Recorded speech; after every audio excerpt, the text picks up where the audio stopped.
Hello सभी साथियों को नमस्ते, प्रणाम, जय श्री राम। अब अंग्रेजी वर्ष 2024 समाप्ति की ओर है, तो मैं भी वर्ष का अंतिम वीडियो लेकर उपस्थित हूँ आप लोगों के समक्ष। पिछले एक वीडियो में हमने मंत्रों के प्रकार एवं उनके नियम के बारे में चर्चा किया है। आज उसी से संबंधित मंत्र साधना और ताप शक्ति के संबंध में उसके बारे में आज जानने की कोशिश करेंगे। अगर हमारा प्रयास आपको अच्छा लगता है तो वीडियो को ज़रूर से ज़रूर लाइक करें, शेयर करें और चैनल को सब्सक्राइब करके आप इस चैनल का सदस्य बनने की कृपा करें। तो आइए शुरू करते हैं। मंत्र साधना और ताप शक्ति का क्या संबंध है, इस बारे में आज की चर्चा आधारित है। तो आइए जानते हैं। योगी अरविंद ने कहा है, ग्रह नक्षत्रों की संरचना से लेकर विज्ञान के अनेकानेक रहस्य उद्घाटन करके निसंदेह मनुष्य ने बहुत बड़ी उपलब्धि हासिल कर ली है। तो किंतु हमारे पास मनुष्य की आत्मा को समझ सकने वाला यंत्र अभी तक नहीं बन पाया है। तो महत्व इस संबंध में ज़्यादा ये है कि अभी तक विज्ञान ने आत्मा को समझने का कोई यंत्र नहीं बना पाया है। मनुष्य की प्रकट और अप्रकट शक्तियों में से एक अति महत्वपूर्ण शक्ति है उसकी वाणी। वाणी के सहारे वह ज्ञानार्जन करता है और एक की जानकारी दूसरे को मिलती है और विविध विधि संसारिक क्रियाकलाप चलते हैं। वाणी रहित मनुष्य समाज को कैसा कई गुजरी स्थिति होती है, उसकी कल्पना मात्र से सिहरन उत्पन्न होती है। वाणी का भौतिक महत्व असंदिग्ध है। दूसरों को मित्र और शत्रु बनाने का, उल्लास और रोष उत्पन्न करने का जितना काम वाणी करता है, उतना कर सकने वाला संसार में और कोई आधार अभी तक नहीं हुआ है। शब्दोच्चारण में जिह्वा, ओष्ठ, दांत, तालु, कंठ आदि मुख से संबंधित कई अवयवों का संचालन होता है, तब कहीं पूर्ण ध्वनि निकलती है। केवल जिह्वा का ही अवलंबन हो, मनुष्य भी पशु पक्षी की तरह थोड़ी सी ही ध्वनियों का उच्चारण कर सके। मंत्र का गठन शब्द विद्या के गूढ़ रहस्यों को ध्यान में रखकर किया गया है। उनके शब्दोच्चार से मुख्य अवयव ही गति नहीं करते, उनकी हलचल सूक्ष्म शरीर के रहस्यमय केंद्रों को भी प्रभावित करते हैं। षट चक्र, 3 ग्रंथियां, 3 नाड़ियां, 10 प्राण, 54 उपात्तिकाएं आदि को सूक्ष्म शरीर के अति महत्वपूर्ण संस्थान कहना चाहिए। उनको सक्रिय एवं जागृत बनाने में मंत्रों के अक्षरों का प्रवाह बहुत महत्वपूर्ण भूमिका निभाता है।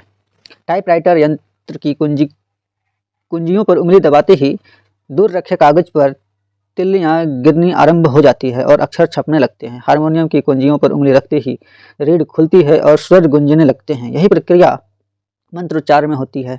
मुख में होने वाले हरकत सूक्ष्म शरीर की विभिन्न शक्ति संस्थाओं पर प्रहार करके उनमें विशिष्ट हलचल उत्पन्न करती है। तदनुसार साधक की अंतःसत्ता में जागरण एवं स्फुरण के ऐसे दौर आते हैं जिनके सहारे चमत्कारी दिव्य शक्तियाँ जागृत हो जाती हैं और साधक व्यक्ति ऐसे विभूतियों से भर जाता है जिसे सर्वसाधारण में नहीं पाई जाती है।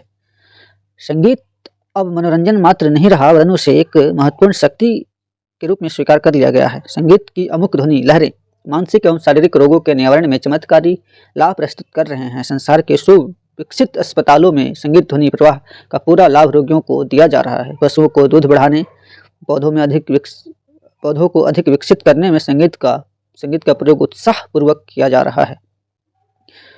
तो अतिरिक्त विशेषताओं से संपन्न बनने का अवसर मिलता है संगीत से। इसका आत्मबल प्रचंड बनता है और अभिष्ट प्रयोजनों की पूर्ति का पथ प्रशस्त होता है। तो बहुत ही जानकारी विशेष है यह मंत्र और ताप के बारे में। अभी तो मंत्र का चल रहा है, अभी आप ताप का भी सुनेंगे। ध्वनि की ऊर्जा विज्ञान सम्मत है। यदि श्रव्य ध्वनि ऑडिबल साउंड लगातार चालू रखी जाए तो कुछ ही समय में पानी खौलने जितनी गर्मी पैदा हो जाती है। मंत्र में भावनाएं और विचारणाएं जुड़ी रहती है और एक ही विचारधारा को लगातार मस्तिष्क में स्थान देते रहने से वह चिंतन प्रक्रिया पर सवार हो जाती है और एक चिंतन प्रवाह के रूप में धारण कर लेता है। यह मार्ग मस्तिष्कीय प्रशिक्षण एवं परिवर्तन की दृष्टि से बहुत ही उपयोगी है। इससे मन को किसी विशेष भूमिका में रमण करने के लिए प्रशिक्षित किया जा सकता है। इसके बाद हम लोग जानते हैं कि मंत्र शक्ति का विस्तृतीकरण कैसे होता है। तो मंत्र शक्ति का विस्तार करने के लिए एम्पलीफायर, ट्रांसमीटर दोनों का ही काम यज्ञाग्नि के रूप में संपन्न होता है। अब मंत्र शक्ति को आपको और विस्तृत क्षेत्र में फैलाना है तो यज्ञ यानी कि ताप ऊर्जा का सहारा लेना पड़ेगा। परिष्कृत वाणी से उत्पन्न की गई मंत्र शक्ति को किसी विशेष व्यक्ति या व्यक्तियों के लिए भेजना हो तो मिसाइलों की तरह उसे लक्ष्य तक पहुंचाया जा सकता है। शब्द वेधी बाण इसी को कहते हैं। वह जिस तर्कस से छोड़ा जाता है वह लक्ष्य भेदने के उपरांत ही उसी स्थान पर वापस लौट जाता है। ऐसी विशेषताओं वाले धनुष बाण तो कहीं देखे नहीं गए, किंतु शब्द विज्ञान की इसी विशेषता के संबंध में वैज्ञानिक आश्वस्त हैं कि समर्थ विचार एवं शब्द ईथर के माध्यम से प्रकाश गति से दौड़ते हैं, लक्ष्य भेदन कर अंततः प्रेषक के पास ही लौट आते हैं और इसी को शब्द भेदी बाण की तरह प्रयोग कर सकते हैं। यह कार्य उसके साथ यज्ञ ऊर्जा का समावेश करने से ही संभव होता है। यज्ञायोजनों में दिव्य अग्नि और मंत्र शक्ति का समन्वय रहने से ऐसी विशिष्ट ऊर्जा उत्पन्न होती है जो समूचे वातावरण के प्रवाह को प्रभावित कर सके। फलतः उसका विपत्ति निवारण एवं समृद्धि संवर्धन के रूप में समस्त संसार को मिल सकता है। ताप की शक्ति का परिचय मनुष्य को बहुत पहले से मिल रहा है। उसकी जानकारी और उपयोग पद्धति का अनुभव क्रमिक विकास के अनुरूप में बढ़ता आया है। इस संदर्भ में अब तक बहुत कुछ जानकारी मिल चुकी है, किंतु जो जानना शेष है वह प्रस्तुत उपलब्धियों में से कहीं अधिक है। घर्षण से अग्नि उत्पन्न करने और ईंधन के सहारे उसे प्रज्वलित करने की विधि अब से लाखों वर्ष पूर्व मनुष्य के हाथ लग गई थी। उससे चमत्कारी प्रकटीकरण वह नित्य नूतन लाभ उठाता चला आ रहा है। भोजन पकाने, सर्दी से बचने, धातु पिघलाने और कूड़ा करकट को समाप्त करने, अशक्तता में शक्ति उत्पन्न करने, प्रतिपक्षियों से जूझने, रोशनी का लाभ लेने जैसे असंख्यों उपयोग आगे के हैं। यदि इस उपलब्धि हाथ में नहीं आई होती तो यदि आदि मानव की स्थिति में बहुत आगे बढ़ सकना संभव न होता, यानी कि अभी तक आग का उपयोग नहीं सीखता मानव तो बहुत पीछे रह जाता। नया प्रयोग अपनी शताब्दी का यह है कि अभिष्ट प्रयोजनों के लिए अभिष्ट स्तर की श्रवणातीत ध्वनियाँ उत्पन्न की जा सकती है और उन स्वनिर्मित कंपनों का आश्चर्यजनक लाभ उठाया जा सकता है। ध्वनि उत्पन्न करने और उसकी प्रतिध्वनि से लाभ उठाने का सिद्धांत तो समुद्र की गहराइयों में चलने वाली पनडुब्बियों की लहरें, हलचलें को पता लगाने की विधि हाथ में आ जाने के समय से ही विदित हो गया था, पर उसका अन्य क्षेत्रों में उपयोग कर सकने की विधियां अब बहुत शोध संशोधनों के उपरांत प्राप्त हुई। यह प्रयोग चिकित्सा क्षेत्र में बहुत आगे बढ़े और बहुत सफल हुए हैं।